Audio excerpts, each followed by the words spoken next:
ओम श्री परमात्मने नमः। ओम श्री गुरुभ्यो नमः। ओम श्री ऋषिभ्यो नमः। ओम सहना ववतु सहनौ भुनक्तु सह वीर्यं करवावहै तेजस्विनावधीतमस्तु मा विद्विषावहै।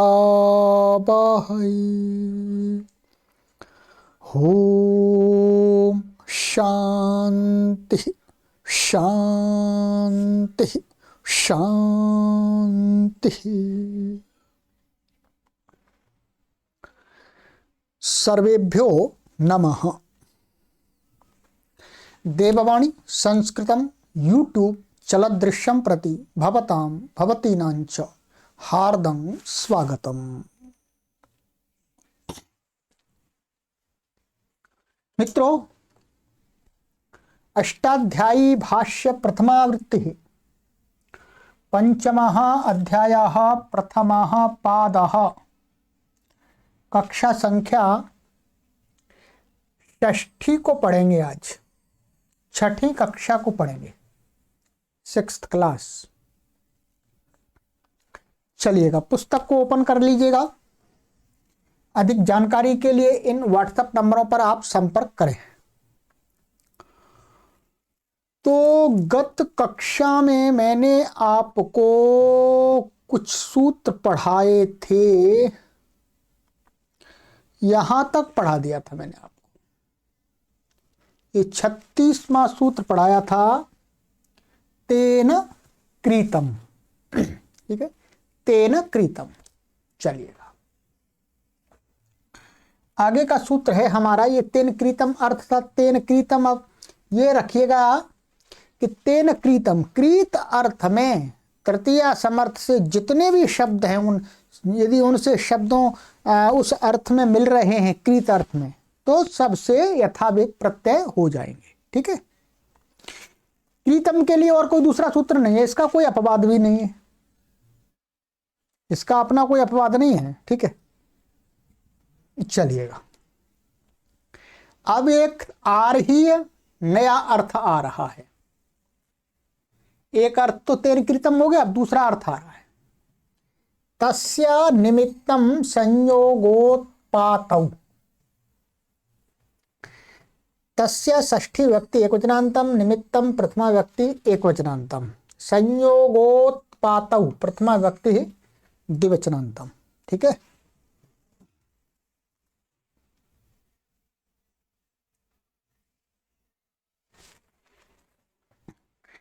समासः संयोग इत्यत्र इतरेत्तर योग द्वंद्व। इसमें संयोग में संयोगोत्पातौ में इतरेत्तर है, संयोगश्च उत्पातश्च संयोगोत्पातौ, ऐसा विग्रह हो गया। ठीक है, अनुवृत्ति इसमें आ रही है, तद्धिता न्याय प्रातिपदिकात् प्रत्यय परश्च। अर्थः तस्येति षष्ठी समर्थात् प्रातिपदिकात् निमित्तमित्येतस्मिन् अर्थे यथा विहितं प्रत्ययो भवति यत्तन्निमित्तं संयोग उत्पातो वा भवति। कहते हैं तस्य इति षष्ठी समर्थ। तस्य का अर्थ है यहाँ पर वस्तुतः ये तस्य षष्ठी लिया है, तो ये क्या लुप्त पंचम्यंत निर्देश मानना पड़ेगा, पहले चौथे अध्याय की तरह। तो तस्य षष्ठी व्यक्ति का प्रतीक है। ठीक है, तो तस्य इति षष्ठी समर्थ प्रातिपदिक से किस अर्थ में? निमित्तम। निमित्तम इस अर्थ में, यथाविहितम माने जो इस प्रातिपदिक से जो प्रत्यय कह दिया है वो सारे सूत्र इसके साथ मिल जाएंगे।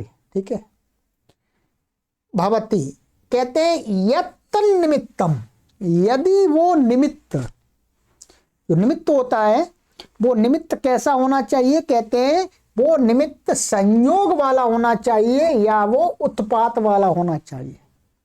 उत्पात का अर्थ होता है लड़ाई झगड़ा विवाद करने वाला। माने विवाद का निमित्त होना चाहिए या होना चाहिए किसी से मिलने का निमित्त,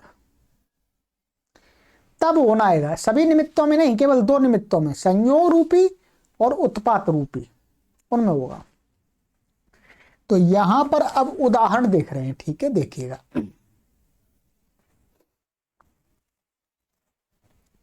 उदाहरण दिया गुरुजी ने, संयोग शतस्य निमित्तम धनपतिना संयोग शत्य शतिकः। 100 रुपये का निमित्त है धनपति के साथ में, किसके लिए? संयोग वाला निमित्त है, मैंने 100 रुपये के कारण उस धनपति से संयोग होना, ठीक है। 100 रुपया जो का निमित्त क्या है? 100 रुपये निमित्त बन रहे हैं धनपति से संयोग करने का, मिलने का। तो वो उस निमित्त को बताने के लिए, संयोग रूपी निमित्त को बताने के लिए क्या है? जो निमित्त बन रहा है, ठीक है।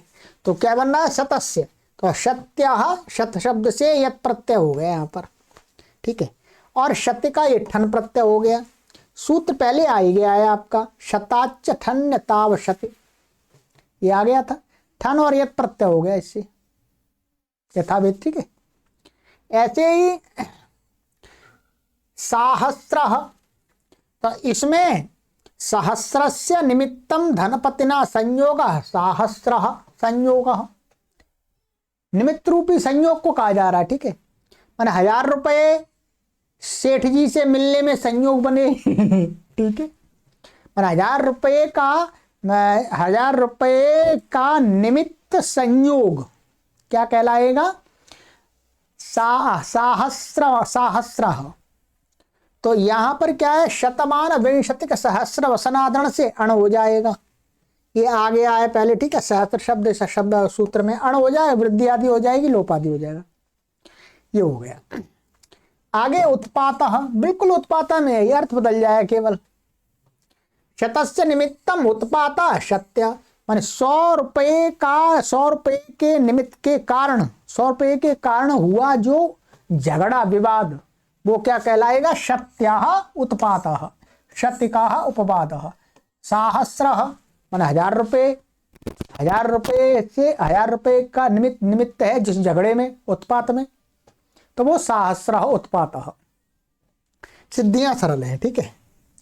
यहाँ गुरुजी ने हिंदी में अर्थ और लिख दिया, मैं और बता देता हूं आपको।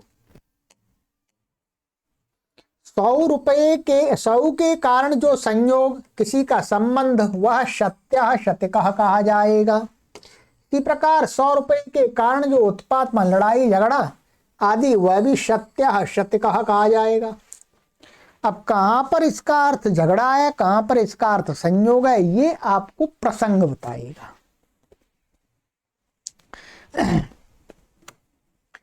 ये कौन बताएगा? प्रसंग बताएगा कि कहां पर क्या प्रसंग चल रहा है।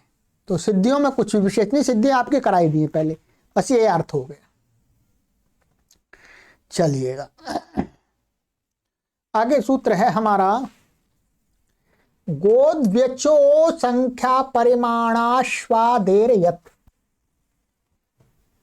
गोद्व्यचः पंचमी व्यक्ति एकवचनान्तम, असंख्या परिमाणाश्वादेः पंचमी व्यक्ति एकवचनान्तम। यत् प्रथमा व्यक्ति एकवचनान्तम समासः, द्वौ अचौ यस्मिन् सा द्व्यच, बहुव्रीहि, मैं 2 अच हैं जिसमें वो हो गया द्व्यच। गौश्च द्व्यच गौ गो द्व्यच, तस्मात् गो द्व्यचः समाहरुत। फिर गौ और 2 अच वाला का शब्द का समास हो गया तो गो द्व्यचः हो गया, तस्मात्, ठीक है, द्वंद्व हो गया समाहार। अश्व आदि येषां ते अश्वादया बहुव्रीहि, ये बहुव्रीहि समास हो गया अश्वादि का। संख्या च परिमाणम च अश्वादयश्च संख्या परिमाणाश्वादिः तस्मात् परिमाणाश्वादेः समाहार द्वंद्व हो गया।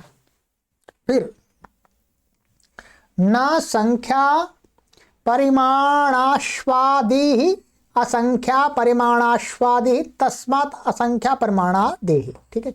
यहाँ तस्मात् लगाने की आवश्यकता नहीं है, मैंने तस्मात् लगा दिया, यहाँ तस्मात् नहीं, यहाँ नहीं के बाद तस्मात् लगेगा, ठीक है। तो ये नहीं तत्पुरुष हो गया आपका। अनुवृत्ति इसमें आ रही है तस्य निमित्तम संयोगोत्पातौ तद्धिता ज्ञाप्रातिपदिकात् प्रत्यय परश्च। इतने पदों की अनुवृत्ति आ रही है। आइएगा अर्थ देख लेते हैं। अर्थ गो शब्दात् द्विचश्च प्रातिपदिकात् यत् प्रत्ययो भवति संख्या परिमाणाश्वादि शब्दान् वर्जयित्वा तस्य निमित्तं संयोगोत्पातौ इत्येतस्मिन् अर्थी। ठीक है, अब ये सूत्र का सूत्र पूछा पूरा जोड़ दिया। अब आपको इसको क्या करना पड़ेगा, ऐसे अर्थ लगाना पड़ेगा। तस्य माने थी षष्ठी समर्थात गो शब्दात। अब ये तस्य यहां जुड़ेगा इसके साथ में। ठीक है, ये अर्थ करने की एक शैली है, ऐसे भी कर देते हैं। तो तस्य षष्ठी समर्थ गो शब्द और दो अच वाला कोई प्रातिपदिक है, उससे यत् प्रत्यय हो जाता है, परंतु संख्यावाची और परिमाणवाची और अश्वादी गण में पठित शब्दों को छोड़ करके किस अर्थ में, निमित्तम, निमित्त इस अर्थ में। ठीक है, और वो निमित्त क्या होना चाहिए, तद निमित्तम संयोग उत्पातो वाह, वो निमित्त क्या होना चाहिए, संयोग उत्पात। ये ऊपर वाले सूत्र का अपवाद है। क्या है, ये यत् प्रत्यय कर रहा है, था भी तो उस ऊपर वाले सूत्र से प्रत्यय प्राप्त था, तो कहा गो और दो वाले शब्द हैं, उनसे तो क्या हो जाएगा, यत होता है। तो उदाहरण दिया यहां पर, गोर निमित्तम संयोगा उत्पातो व गव्यः, माने गो के निमित्त से जो मिलन संयोग होना और अथवा गौ के कारण से जो झगड़ा उत्पाद हो गए वो क्या हो जाए, गव्य। तो गो शब्द से यत प्रत्यय होकर के ये गो और ये षष्ठी समर्थ ngस और ये यत तकित संज्ञा, इसका लुक हो गया। और वांतो ही प्रत्यय, वांतो प्रत्यय से अब आदेश होकर के इसको गव्य बन जाएगा, दो अच वाला। धनस्य निमित्तम संयोगः उत्पातो वा धन्यम, माने धन के कारण से उत्पन्न हुआ जो संयोग अथवा धन के कारण से उत्पन्न हुआ जो लड़ाई झगड़ा। संसार में धन के कारण से तो झगड़ा अधिक होता है मिलन तो कम ही होता है। ठीक, मिलन भी होता है, धन के कारण से लोग जाते हैं धनियों के पास में, तो वो धन्यम हो जाएगा, धन शब्द प्रत्यय। ऐसे ही स्वर्गम, तो स्वर्गस्य निमित्तम संयोगः उत्पातो वा, माने स्वर्ग को लेकर के संयोग होना, स्वर्ग के स्वर्ग विषय को लेकर के संयोग किसी चीज का, सुख आदि का, अथवा स्वर्ग को लेकर के लड़ाई झगड़ा भी हो जाता है। एक कहता है स्वर्ग होता है, एक कहता है नहीं होता, एक कहता है वहां होता है, तीसरे पांचवें लोक पर एक कहता है धरती पर ही स्वर्ग है, तो उसको लेकर कोई झगड़ा हुआ। ऐसे यशस्यम, यशस शब्द है, तो यद प्रत्यय हो गया और कुछ विषय में विशेष नहीं है। इन शब्दों से नहीं होगा, संख्यावाची, परिमाणवाची और अश्वादी गण में पठित शब्द ध्यान देंगे। तो संख्यावाचियों से तो ऊपर से क्या आ जाएगा, ठई आ जाएगा, और परिमाणवाची से भी ठई आ जाएगा, प्रागवतेश ठई सूत्र इसमें जुड़ जाएगा ऊपर वाले सूत्र में है, तस्य निमित्तम संयोगोत्पातौ वा, तो वाणी, तो उसमें ही हो जाएगा। अश्वादी गण में पठित शब्दों से भी जो भी ठक आदि प्राप्त वो हो जाएगा, आराहत गो पुच्छ संख्या परमाण ठक आदि से ठक हो जाए। ठीक है, कौन से सूत्र से, इसी ऊपर वाले सूत्र से, इससे नहीं होगा। इसने तो यत का निषेध कर दिया, इसका मतलब इससे होगा, यदि को इससे तस्य निमित्तम संयोगोत्पातौ। ठीक है, चलिएगा, जो हो गया आपका। सिद्धियों में कुछ विशेष नहीं है। पुत्राच्छ,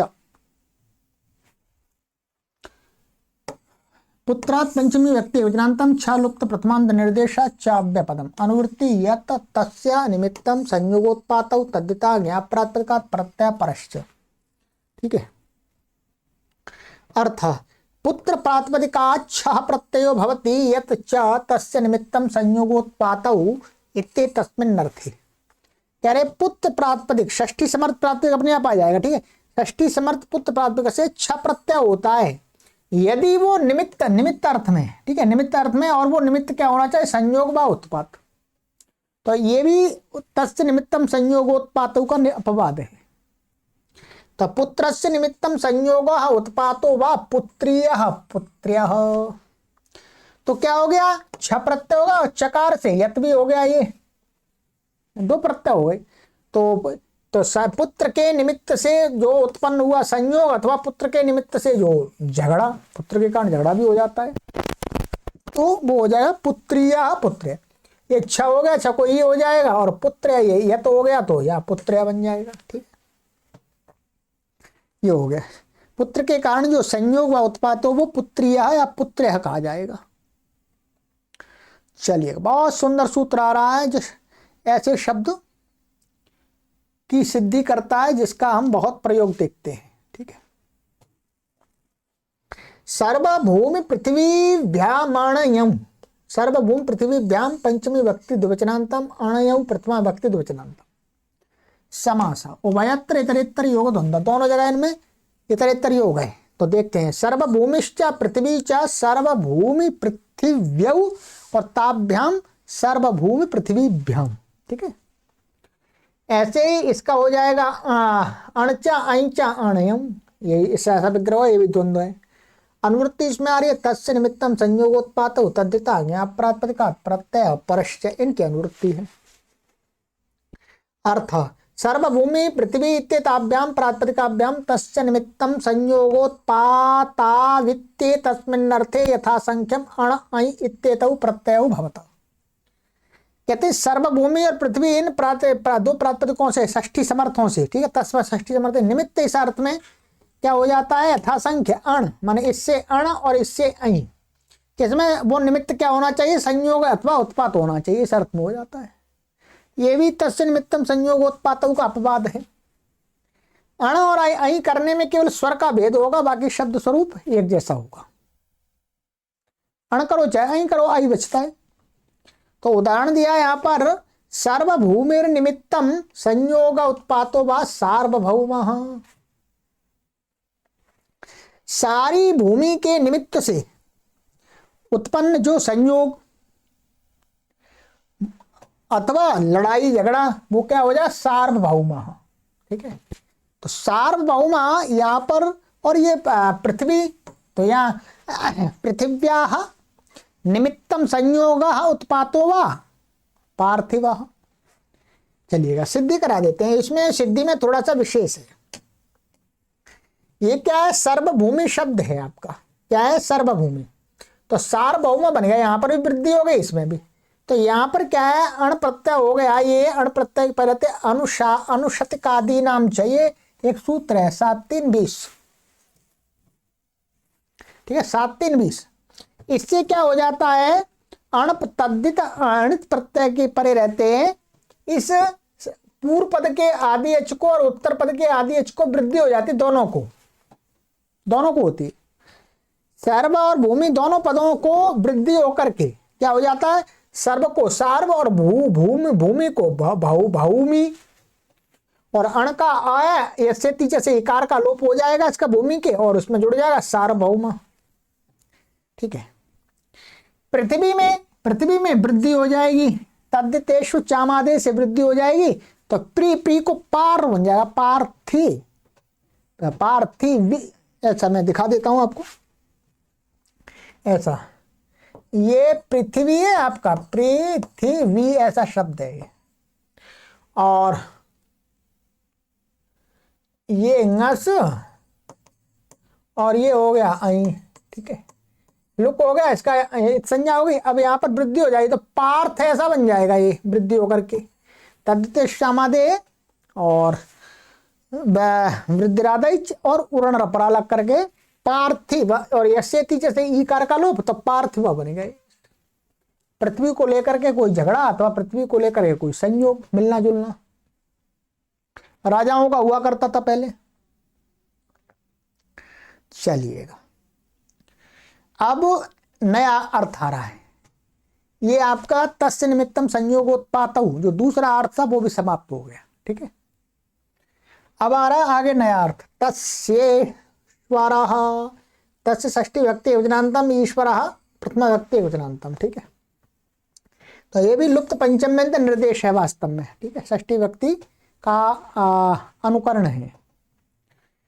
अनुवृत्ति इसमें सर्वभूमि पृथ्वीभ्यामणयम् तद्धिता ज्ञाप प्रातिपदिकात् प्रत्यय परश्च। अर्थ, तस्येति षष्ठी समर्थाभ्याम सर्वभूमि पृथ्वी प्रातिपदिकाभ्याम यथा संख्यमणयं प्रत्ययो भवतः ईश्वर इत्ते तस्मिन् अर्थे। क्या तस्सिति षष्ठी समर्थ क्या है? सर्वभूमि ऊपर चाह रहा अनुवृत्ति सर्वभूमि और पृथ्वी प्रातिपदिकों से यथासंख्य करके अण और ऐ प्रत्यय हो जाते हैं। किस अर्थ में? ईश्वर इस अर्थ में। अर्थात पहले वाला जो शब्द था संयोग और निमित्त अर्थ में जो बनता है वैसा का वैसा ही ईश्वर, ईश्वर माने मालिक, स्वामी अर्थ में भी बन जाता है। तो कहते हैं उदाहरण सर्वभूमिरीश्वरः सार्वभौमः, सारी भूमि का स्वामी, सारी भूमि का स्वामी उसको बोलते हैं सार्वभौम राजा। ठीक है। अब सारी भूमि का मतलब यहां पर कहेंगे कि ये संपूर्ण का, सारी भूमि का मतलब है कोई एक राज्य है। क्या? कोई एक क्षेत्र है, एक राज्य है, उस सारी भूमि का जो राजा। वस्तुतः इसका ये अर्थ नहीं है कि संपूर्ण पृथ्वी का,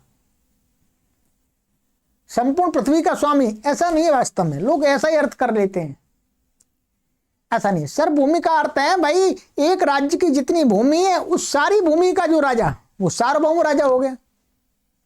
या एक एरिया को निर्धारण कर लिया कि भाई इतना क्षेत्र है उस सारी भूमि का। ये कहने का तात्पर्य है, ये कहने का तात्पर्य नहीं कि संपूर्ण पृथ्वी का मालिक, नीचे अमेरिका, पाताल लोक और सारे लोग, ऐसे बहुत सारे लोग हमारे ऐसे कर लेते, वो ठीक अर्थ नहीं है। वो एक तरह से क्या बन जाता है? गपोड़ा बन जाता है। इतनी हमें वो भी अतिशयोक्ति भी नहीं करनी चाहिए। संपूर्ण पृथ्वी का तो कभी भी कोई एक राजा हुआ नहीं है। ठीक है, वास्तव में। हाँ, सर्वभूमि का अर्थ यही है, जैसे भाई ये बोलिएगा, मानिएगा मैं हूं और मेरे पिता हैं। ठीक है, मानिए मेरे पिता का मैं अकेला पुत्र हूं, तो मैं यही तो कहूंगा कि इस सारी भूमि का मैं मालिक हूं, पिता की सारी भूमि का मैं मालिक हूं, सर्वभूमि का। सर्वभूमि शब्द आ गया वहां।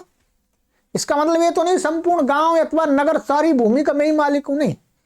जो पिता की सारी भूमि है उसका मैं मालिक हूं, उसके लिए भी सर्वभूमि का प्रयोग हो रहा है। ठीक है, तो वही वास्तव में अर्थ है। कुछ लोग ऐसा करते हैं भाई सार्वभौम राजा का मतलब है कि संपूर्ण ब्रह्मांड का एक ही राजा था पहले, अमेरिका और सारे का नहीं, ऐसा नहीं था वास्तव में। सर्वभूमि का अर्थ है जितनी भूमि जो जिसकी है उसकी सारी भूमि का वो मालिक है अकेला, उस पर उसका शासन चलता है। ठीक है, चलिएगा। सार्वभौम, ये हो गया। वृद्धि बिल्कुल सिद्धि वही बनेगी। ठीक है, अनुशत आदि नाम से दोनों अचों को वृद्धि हो जाए, दोनों पदों के अचों को वृद्धि, पूर्व आदि अच को। पृथिव्या ईश्वरा पार्थिव, पृथ्वी का जो ईश्वर है वो पार्थिव होगा। अब यहां पर भी नहीं आता कि भाई संपूर्ण पृथ्वी का जो मालिक है, संपूर्ण पृथ्वी का नहीं, पृथ्वी माने जो पृथ्वी है, जिसके जहां जो पृथ्वी है भाई, जिस भूखंड है उस पूरे भूखंड का मालिक है जो पृथ्वी का मालिक है। ठीक है, चलिएगा।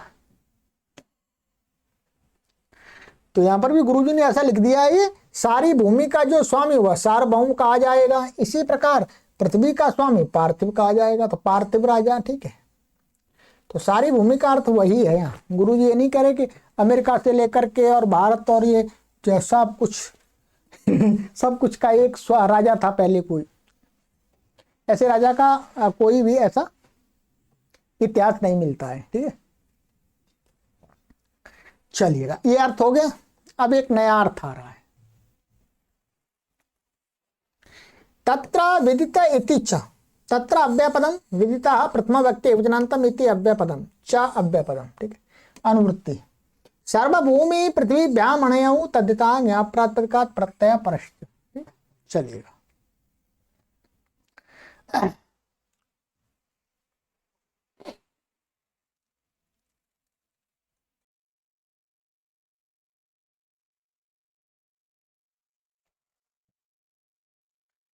चलिएगा। तो ये होगी अनुवृत्ति आपकी। और अर्थ तत्रेति सप्तमी समर्थाभ्याम सर्वभूमि पृथ्वी शब्दाभ्याम यथा संख्यम अणयं प्रत्ययौ भवताः भवतो विदिता इत्येतस्मिन् अर्थी। कहते हैं तत्र, यहां तत्र आ गया, ठीक है। इसमें इस सूत्र में तत्र विदिते इति च, तत्र ये क्या होगा, सप्तमी का निर्देश है, ठीक है। तो तत्र इति सप्तमी समर्थाभ्याम, सप्तमी समर्थ, और ऊपर से सर्वभूमि और पृथ्वी शब्द आ रहे हैं तो सप्तमी के साथ लग जाएगा। तो सप्तमी समर्थ सर्वभूमि और पृथ्वी शब्द से यथासंख्य करके अण और अहि प्रत्यय हो जाते हैं। विदित इस अर्थ में, विदित का अर्थ होता है प्रसिद्ध, प्रकाशित, जाना हुआ, ठीक है। तो उदाहरण दिया, सर्वभूमौ विदितः सार्वभौमः पृथिव्याम विदितः पार्थिवः।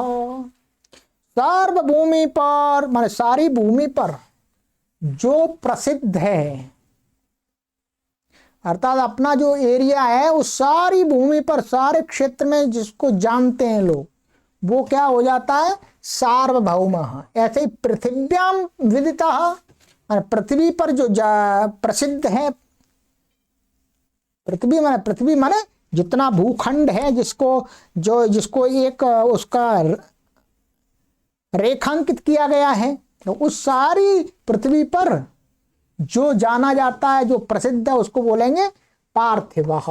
तो ये विदित अर्थ में प्रत्यय हो गया, शब्द वही बनेंगे वैसे के वैसे ही, ठीक है। चलिएगा, या लिख दिया गुरुजी ने, ठीक है। विदित प्रसिद्ध प्रकाशित को कहते हैं सारी भूमि में जो प्रसिद्ध है वह सार्वभौम कहाएगा। आगे का सूत्र है हमारा, लोक सर्वलोकात् ठई, लोक सर्वलोकात् पंचमी व्यक्ति विक्रांतम ठई प्रथमा व्यक्ति विक्रांतम समासा। लोकश्च सर्वलोकश्च लोक सर्वलोकम तस्मात् सर्व लोक सर्वलोकात् समाहारो द्वंद्व समाहार द्वंद्व समास हो गया। अनुवृत्ति है तत्र विदितः तद्दिताः ज्ञाप्रातिपदिकात् प्रत्ययः परश्च।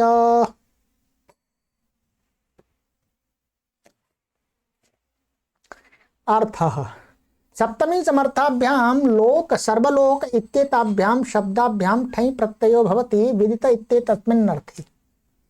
कहते हैं सप्तमी समर्थ लोक और सर्वलोक, ये दो प्रातिपदिक आ गए, अब अलग आ गए, शब्दों से ठई प्रत्यय हो जाता है विदित इस अर्थ में। तो लोके विदिता लौकिका, लोक माने जो लोक में जो जाना जाता है, प्रसिद्ध है, उसको लौकिक बोलते हैं, लौकिका। सर्वलोके विदिता सार्वलौकिका। तो इसमें तो आदि अच को वृद्धि हो जाएगी आपकी तद्दितेषु चामादेश से, ठीक है। ठई प्रत्यय हो गया तो लौकिक बन गया, लोक शब्द से ठको ही हो जाएगा। और यहाँ पर सार्वलौक सर्वलोक, तो यहाँ पर अनुशतिक आदि नाम च से क्या हो जाएगा, दोनों पदों के आदि अचों को वृद्धि हो जाएगी, लोक के लऊ और सर्व के सार्व, ऐसा हो जाएगी वृद्धि, ठीक है। तो उभय पद वृद्धि हो गई है, बाकी कुछ भी नहीं है।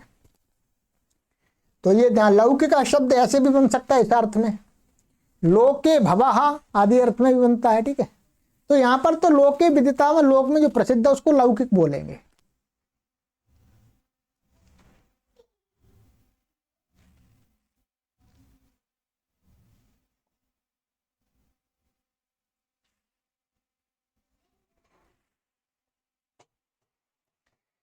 तस्य वापः, तस्य षष्ठी व्यक्ति एक वचनांतम, वापः प्रथमा व्यक्ति एक वचनांतम, ये भी लुप्त पंचम में निर्देश है। षष्ठी में षष्ठी समर्थ से। अब यह बता रहे वापा का अर्थ क्या है, तो कहते हैं उप्यते अस्मिन् इति वापः क्षेत्रम उच्यते, माने उप्यते बोया जाता है जिसमें, उसको यहाँ पर वापा कहा गया है। तो यहाँ पर क्या अधिकरण में घई प्रत्यय होकर के वापा शब्द बना है, वो क्षेत्र को कहता है, खेत को, ठीक है। हालश्च इति घई प्रत्यय, ये हमने पढ़ ही लिया था, घई अधिकरण में घई हो गया है इसमें, ठीक है, वापा वप धातु से। अनुवृत्ति इसमें आ रही है तद्दिता ज्ञाप प्रातिपदिकात् प्रत्यय परश्च, ठीक है। अर्थात तस्येति षष्ठी समर्थात् प्रातिपदिकात् वाप इत्येतस्मिन् अर्थे यथावेतम प्रत्ययो भवति। तस्य इति षष्ठी समर्थ से प्रातिपदिक से वाप, वाप माने भूमि और क्षेत्र को कहना हो, तो क्षेत्र के अर्थ में यथाविध प्रत्यय हो जाता है। ठीक है, अब क्या देखिएगा, प्रस्थस्य वापः क्षेत्रम, वापा का अर्थ क्या है, क्षेत्रम खेत। प्रास्थिकम द्रोणस्य वापः क्षेत्रम द्रौणिकम खारीकम। ये प्रस्थ क्या है, एक परिमाण है, ये क्या है, परिमाणवाची शब्द है। तो एक प्रस्थ का क्षेत्र माने एक प्रस्थ बीज आदि बोया जाता है जितने क्षेत्र में, उस क्षेत्र को क्या है, उसी प्रस्थ से प्रास्थिकम क्षेत्रम, प्रास्थिकम क्षेत्रम का अर्थ हो जाएगा कि ये इतना खेत है कि इसमें एक प्रस्थ परिमाण का बीज बोया जाता है। उससे अनुमान लग जाता है भाई 1 किलो बीज बोया, गेहूं बोए जाते हैं इतनी एरिया में, तो वो एक आइडिया लग जाता है इतना भूमि है। किसी ने बोला भाई 1 किलो बीज की भूमि है, तो आदमी समझ जाएगा ये इतना क्षेत्र होगा, किसान आदमी। ठीक है, जो आप हैं किसान तो आप भी समझ जाएंगे, हम तो समझ जाते हैं, हम तो किसान भी हैं कि अभी खेती नहीं करते हैं, परंतु है तो हम पीछे से तो वहीं से आ रहे हैं ग्रामीण क्षेत्र से। चलिएगा, तो प्रास्थिकम, ऐसे द्रौणिकम ये भी है, द्रोण परिमाण है एक। ठीक है, ऐसे ही खारी, खारी भी परिमाण है। तो अभी यहां पर कौन सा प्रत्यय, यथाविध प्रत्यय हो जाएगा। यथाविध प्रत्यय क्या था, प्रास्थिकम और द्रौणिकम में ये क्या हो जाएगा, ठई प्रत्यय होगा, प्रागवतेश ठई से ठई, क्योंकि आरहात गो पुच्छ संख्या परिमाण, ठक परिमाण वाची का तो निषेध कर दिया ठक का, तो ठई होगा, प्रागवतेश ठई इसमें मिल जाएगा तो ठई हो जाएगा। ठीक है, तो इनमें ठई हो गया, प्रास्थिकम द्रौणिकम, वृद्धि आदि हो जाएगी। खारीकम के लिए यही परिमाण, परंतु यहां पर खारिया ईकन एक सूत्र था,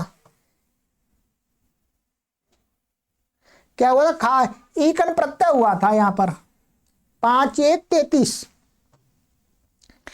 यहां पर ये लिखा हुआ है वार्तिक से, पर खारिया ईकन तो सूत्र ही है। ठीक है, अभी देख लेते हैं। और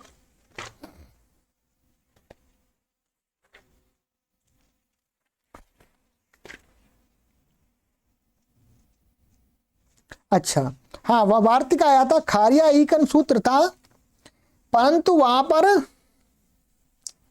एक वार्तिक पड़ा हुआ है, वहां पर क्या अध्यर्थ और दुगु संज्ञक खारी शब्दांत से प्रत्यय का खारी ईकन, परंतु अकेले से भी हो जाता है, वार्तिक से अकेले से भी हो जाता है, वार्तिक के माध्यम से। तो इसलिए यहां पर ये गुरुजी वार्तिक लिख रहे हैं। ठीक है, अब वार्तिक क्या है, वार्तिक में आपको इसमें से काशिका में से देख करके बता देता हूं, जो उसमें प्रथमावृत्ति में वार्तिक नहीं पढ़ाया आपको।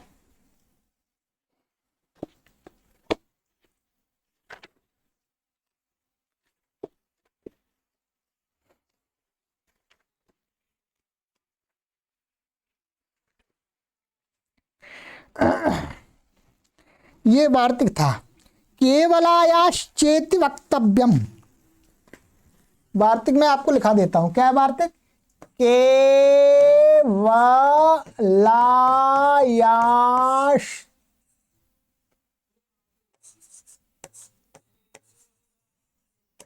वक्तव्यम।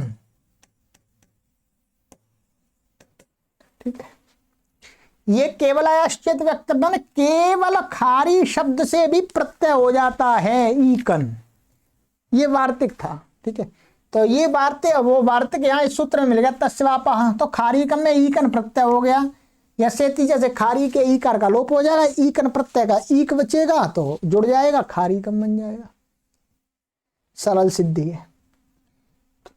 तो वही बताया, प्रस्थ परिमाण बीज जिसमें बोया जाए वह क्षेत्र प्रास्थिक कहा जाएगा, ऐसे ही द्रौणिक कहा जाएगा, ऐसे ही खारीकम कहा जाएगा। ठीक है,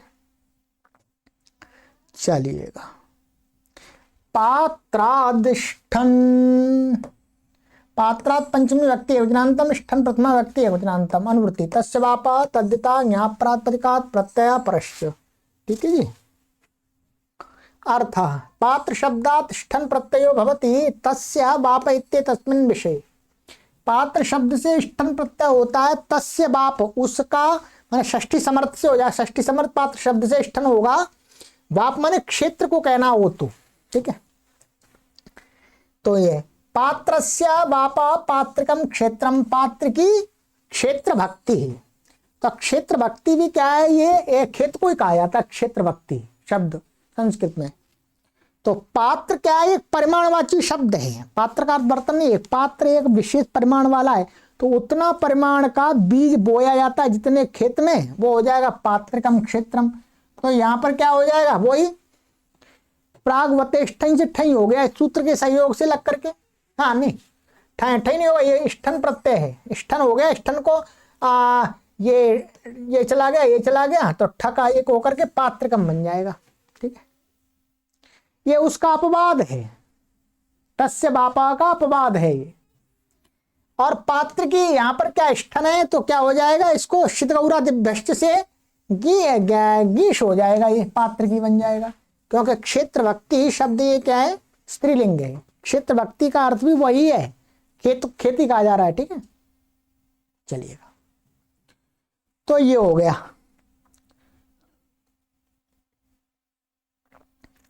तो चलिएगा, आज की कक्षा में इतना ही पढ़ेंगे, आगे की कक्षा में यहां से पढ़ना आरंभ करेंगे। ये अब नया अर्थ आ रहा है, बहुत सारे अर्थ हैं, ठीक है। अब अर्थों को ध्यान रखना ये आपका काम है, नहीं तो नहीं याद रहते हैं तो कोई परेशानी नहीं है। पुस्तक है, पुस्तक में देख सकते हैं, क्या परेशानी है। हम भी पुस्तक देखते हैं, काशिका देखते हैं, कभी आप देखते होंगे, मैं कभी वार्तिक, मुझे याद तो नहीं है ऐसे, और याद करके करना भी क्या उनको, ठीक है। कभी याद किए भूल जाते हैं, बाकी पुस्तक इसीलिए बनाई जाती है भाई, देख के उनको बता देते हैं आप। तो इसलिए आपको भी निवेदन करते हैं कि भाई आप भी पुस्तक रखिएगा, पुस्तक मंगा लीजिएगा ठीक है। बाकी आप बहुत बुद्धिमान हैं, या बुद्धि वाले हैं, आप प्रखर बुद्धि वाले हैं, कुशाग्र बुद्धि वाले हैं, आपको एक बार में सुनने से सभी बातें स्मरण रह जाती हैं, तो फिर पुस्तक की आपके लिए हमें लगता कोई आवश्यकता नहीं है ठीक है। पर हमारे जैसे पढ़ाने वाले के लिए और सामान्य पाठक को तो पुस्तक चाहिए, ठीक है। चलिए आगे की कक्षा में मिलते हैं 46वें सूत्र से, ठीक है। सर्वेभ्यो नमः।